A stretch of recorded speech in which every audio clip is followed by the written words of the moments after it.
बोलिए सदगुरु कबीर साहिब की जय। संत समाज की जय। भक्त समाज की जय। वंदनीय संत समाज, सत्संग प्रेमी सज्जनों, भक्ति एवं शक्ति के स्रोत माता बहनों, आप लोगों के बीच एक उदाहरण पेश करने जा रही हूँ। दो बहनें थी, आपस में बैठी थी सोफा सेट पे। बैठकर उन दोनों ने विचार किया और मोबाइल देखते हुए एक ऑनलाइन सामान ऑर्डर की और कुछ देर पश्चात ऑनलाइन से वह पार्सल वाले सामान लेकर घर तक पहुंच गया। जैसे घर पहुंचा तो छोटी वाली जाकर के सामान छुड़ाई और सामान छुड़ा करके वह आके बैठ जाती है। और जब बैठ गई तो बैठ करके दोनों बहनें देखने लगी तो कही कि अरे ये तो हम लोग बहुत फायदा में हैं। तब वह बड़ी वाली कहती कि क्या हुआ? कहे हमने तो 200 का सामान मंगवाया लेकिन हमारे पास तो 2000 का सामान आ गया है। तब उसकी बड़ी बहन बड़ी खुश हो जाती है और कहती है तब तो बहुत अच्छी बात है। ये बातें उसकी मम्मी ने सुना तो कहा कि ये गलत बात है। अगर किसी का सामान धोखा से आया है तो उसे रिटर्न न कर दो, बुलाओ जल्दी पार्सल वाले को। तब वह दोनों बहनें बहस करने लग गई कि नहीं मम्मी, हमने उनके हाथ से छीना नहीं है, उन्होंने दिया है तब हमने लिया है। गलती हमारी नहीं है, गलती उसकी है, फिर हम काहे उसको ढूंढने जाएं। इस तरह से वो लोग दोनों अपने मम्मी की बातों को इग्नोर कर दी और वह जैसे खोलने लगती है तभी फिर से उनके घर पे बेल बजने लगा। और बेल बजा तो वह छोटी वाली फिर जा कर के दरवाज़ा खोली तो देखते हैं तो वहाँ वही पार्सल वाले। तो उनसे कहते हैं कि फिर कैसे आए? तो कहे कि मेरा 2000 का सामान धोखा से मैंने आपको दे दिया है, आप उसे वापस कर दीजिए, वो सामान किसी और का है। तब वह लड़की कहती हमने तो उसे यूज कर लिया। तो कहे इतना तुरंत, इतनी जल्दी कैसे कर लिए? तब वह लड़की बोलती है कि हाँ, हम लोगों ने उसे यूज कर लिया है। वह मुरझाया हुआ चेहरा, उदास चेहरा लेकर के उनके मकान से चला जाता है। और जब वो चला जाता है तब वह लड़की फिर आती है, सोफा सेट पे बैठती है। उसकी मम्मी कहती है कि कौन आया था? तब वह बताती है कि मम्मी वही आया था। तो कहे वही कौन? तो कहे वही पार्सल वाले। तो कहे कि क्या कहा? कि ना अपना सामान लेने आए, हमने कह दिया कि हमने झूठ बोल दिया कि हमने उसे यूज कर लिया। उसकी मम्मी को बहुत बुरा लगा, तुमने झूठ क्यों बोला? हमने बोल दिया मम्मी कि हमने उसे उस सामान को यूज कर लिया है, और वह वापस चला गया। तब उसकी मम्मी को इन दोनों की उदंडता पर बहुत ही वो नाराज हो रही थी। फिर कहने लगी कि उस सामान को खोलने के पहले तुम ये काम कर दो, क्योंकि कई दिनों से मैं बोल रही हूँ कि मकान का बिल पटाना है, लेकिन मानती नहीं हो। पहले बिल पटाओ, उसके बाद सामान को यूज करना। जो पार्सल में आया हुआ सामान था उसे यूज करने के लिए वो लोग बहुत बेताब हो रहे थे, बहुत उन लोग उतावला हो रहे थे। तभी वह लड़की अपने मम्मी को कहती है कि मम्मी लो ना, हम तो हर बार बिल पटाते हैं, आप ही पटा दीजिए। और अपना मोबाइल अपने मम्मी को देते हैं। उसकी मम्मी कहती कि ना ना, अपना पटा दीजिए। तो कहे नहीं मम्मी, आप पटा लीजिए ना। और अपने फ़ोन अपने मम्मी को देती है। उसकी मम्मी जैसे ही बिल पटाने के लिए देखती है तो उसके अकाउंट में केवल 5000 रुपये था। 5000 रुपये था और अगले दिन ही उनके पापा उनको 25,000 रुपये उनके अकाउंट में डाले थे। तब वह अपनी बेटी से कहती है कि बेटा इसमें तो केवल 5,000 है। उसकी बेटी कहती कि मम्मी आप सही से देखो ना। तब उसकी मम्मी कहती है कि आप ही देख लीजिए, और मोबाइल अपने बेटी को देते हुए कहती है कि ये 5,000 है। तब उसकी बेटी अपना मोबाइल अपने हाथ में लेकर के देखती है तो सिर्फ उनके अकाउंट में 5,000 रुपये था। वह लड़की बड़ी परेशान हैरान हो जाती है और कहती है कि मम्मी पापा मुझे कल 25,000 दिए हैं, उसके बाद मैं तो कहीं भी नहीं गई, कोई मार्केटिंग भी नहीं की, मैंने घर से बाहर कहीं निकला ही नहीं, कहीं शहर बाजार गया ही नहीं, गई ही नहीं, फिर ये कहाँ गया पैसा। फिर वह याद करती है कि मैंने तो इसमें किसी को नहीं दिया है, बस अभी पार्सल वाले को मैंने दिया है 200 रुपये।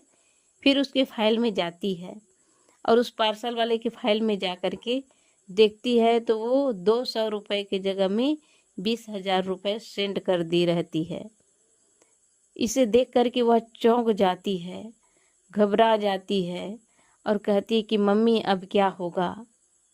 तब उसकी मम्मी कहती है कि अभी तो कह रही थी कि पार्सल वाले की गलती है, हमने कोई ज़बरदस्ती छीना नहीं है, तो उन्होंने भी तो कोई छीना नहीं है तुम्हारे अकाउंट से, गलती तुम्हारी है, तुमने गलती की तो तुम सज़ा अपना भोगो। उन्होंने गलती किया तो वो भी अपना सज़ा भोग लिया, तुमने वापस नहीं किया तो वो कैसे करेगा। तो कहे नहीं मम्मी ऐसा नहीं होगा, 20-20 हज़ार की बात है, अब पापा को मैं क्या बताऊंगी, अब पापा मुझे कितना डांटेंगे, मैं क्या करूं, कहाँ जाऊं। लड़की बहुत ही परेशान हो गई और बड़े परेशानी से कहती है कि मम्मी किसी तरह हमें बचाइए, हम पापा को मुंह दिखा नहीं पाएंगे। तब उसकी मम्मी कहती है कि पार्सल वाले को फ़ोन लगाओ। तो कहे कि नहीं मम्मी आप ही लगाइए। तब उसकी मम्मी लगाती है तो उसका मोबाइल स्विच ऑफ बताता है। पार्सल वाले का जब मोबाइल स्विच ऑफ आया, लड़की भी लगाई, उसकी बड़ी बहन भी लगाए, सब लगाए, लेकिन उस पार्सल वाले की मोबाइल स्विच ऑफ आ रहा था। तब वह कहने लगी कि मम्मी इतना सारा पैसा पाके वह गरीब इंसान क्या हमको लौटाने आएगा, वो कभी नहीं लौटाएगा। तब उसकी मम्मी कहती है जैसी करनी वैसी भरनी, आप लोग को कुछ समझ नहीं आता है, हम कह रहे थे कि सत्य के राह पे चलो, जैसे उन्होंने धोखा से दिया है उसे वापस कर दो, लेकिन आप लोग तो मेरी एक बात नहीं सुनी, बहुत मौज मस्ती से, नहीं वो गलती उनकी है तो वो जाने, हमने उनके हाथ से छीना नहीं है, तो उन्होंने भी तो नहीं छीना है, तुम भी अपनी गलती का सजा भोगो। ऐसे उसकी मम्मी कह ही रही थी, तभी वह उनके घर पे पुनः बेल बजने लगी। जब बेल बजी तो वह लड़की गई और जाकर फिर दरवाज़ा खोलती है तो वह पार्सल वाला फिर से आया।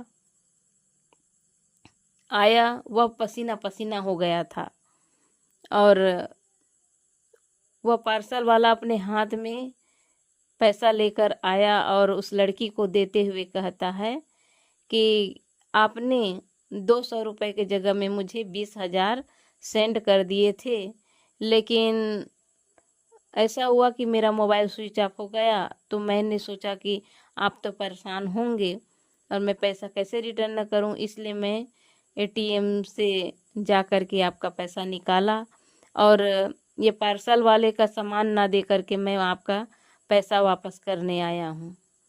ये बातें सुन कर के वह लड़की अपने आप में बहुत शर्मिंदा महसूस करती है कि मैंने आपके साथ बहुत बुरा सलूक किया, लेकिन आप कितने अच्छे हैं, आप सचमुच में महान हैं, आप इसे ईमानदार हैं जो आप पुनः मेरे घर पे आए और अपने से पैसा देकर आप तो हमारे दिल जीत लिए हैं। और उस व्यक्ति को बुला करके पानी देती है, भोजन देती है और उसे 1,000 रुपये उनके हाथ में दे देती है। तब वह व्यक्ति कहते हैं कि नहीं, ये तो 1,000 है, मुझे सिर्फ 200 चाहिए। तब वह लड़की कहती है कि ये तो आपकी ईमानदारी का हक है, और ईमानदारी का पैसा है और 500 रुपये फिर से देती है, तो वह व्यक्ति मना करते हैं, फिर भी वह लड़की बहुत विनम्रता, प्रेम और श्रद्धा से उसे देते हुए कहती है कि अंकल, आज के ज़माना में आपके जैसे ईमानदार लोग मिलना बहुत मुश्किल है। लोग धन के लिए, पैसा के लिए, पद के लिए, प्रतिष्ठा के लिए, यहाँ तक के रिश्तों को भी खो देते हैं।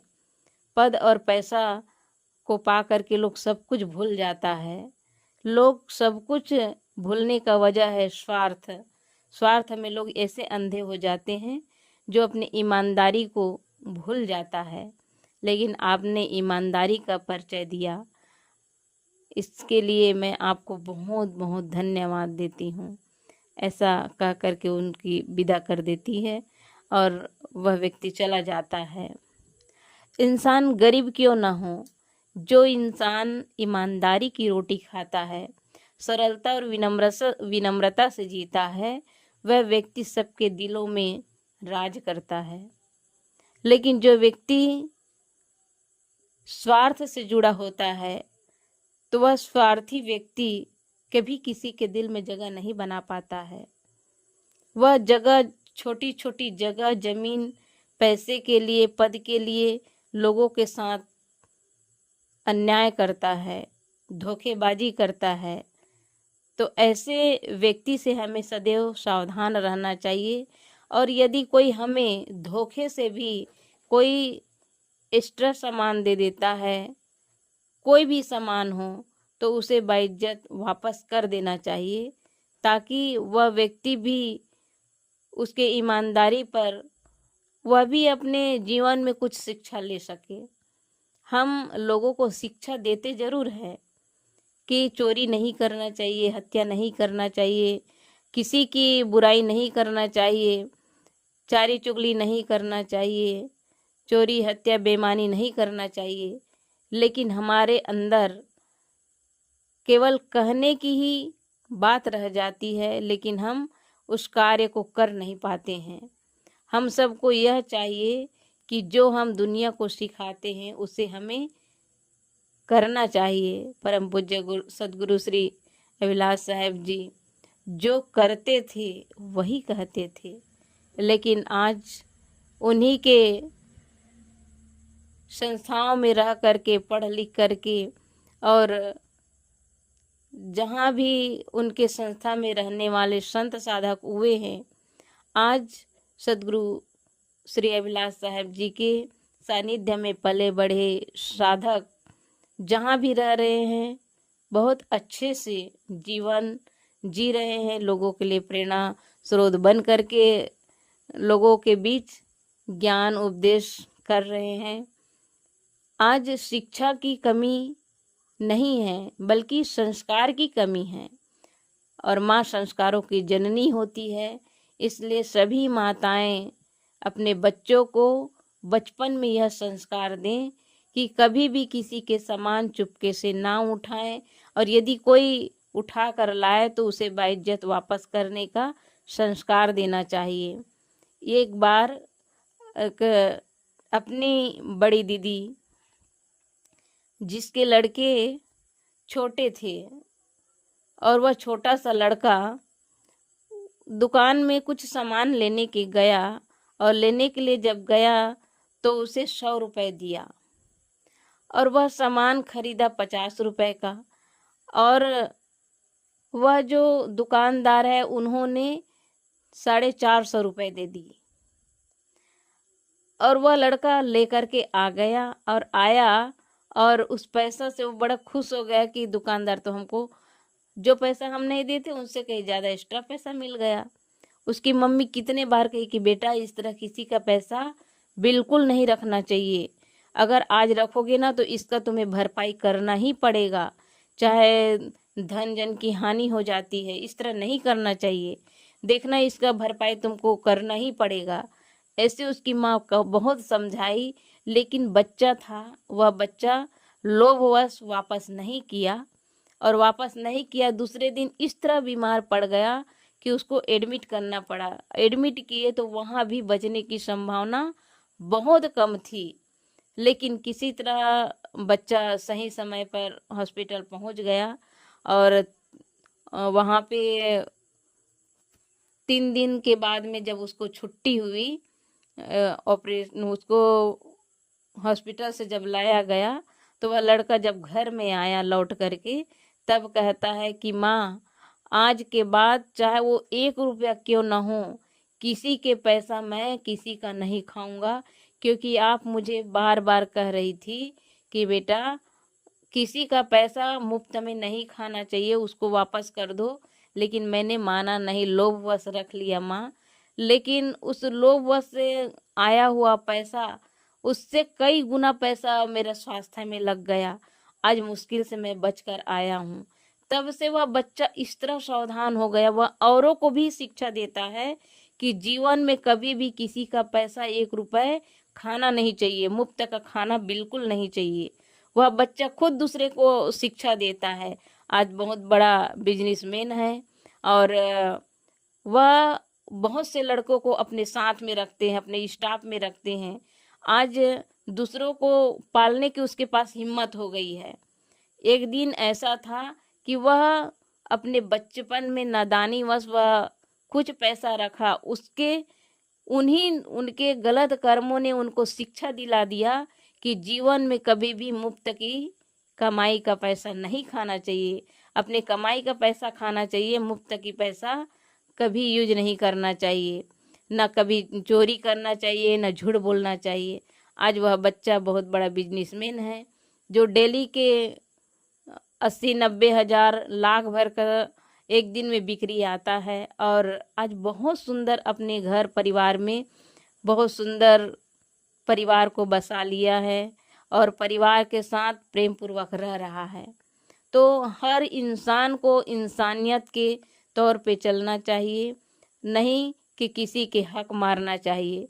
हक मारने वाला तो आज धन तो थोड़ा पा लेता है, लेकिन धन से कहीं ज़्यादा उसकी भरपाई करना पड़ता है। इसलिए अपने जीवन में जहाँ तक हो सके हर इंसान के साथ अच्छा व्यवहार करना चाहिए, कभी झूठ नहीं बोलना चाहिए, चोरी नहीं करना चाहिए। तभी ये हम किसी को कुछ प्रेरणा दे सके, ऐसा हमारा व्यवहार हो और किसी के साथ में हम धोखाधड़ी का व्यवहार ना करें। बोलिए सदगुरु कबीर साहब की जय।